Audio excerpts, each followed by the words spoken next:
আজকে একটু জ্ঞানের কথা বলি। এখন আমাদের চারপাশে অসংখ্য প্রিয় মানুষ, অসংখ্য বন্ধু, শুভাকাঙ্ক্ষী।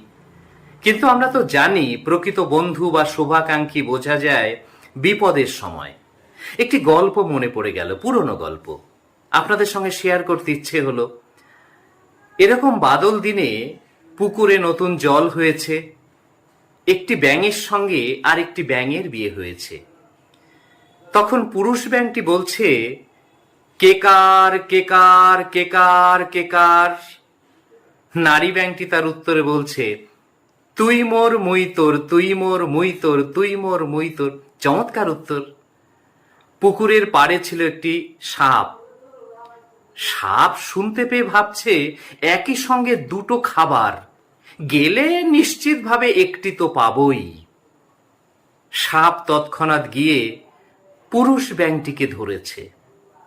পুরুষ ব্যাঙটি বিপদে পড়ে চিৎকার করে বলছে, কেকার কেকার কেকার কেকার।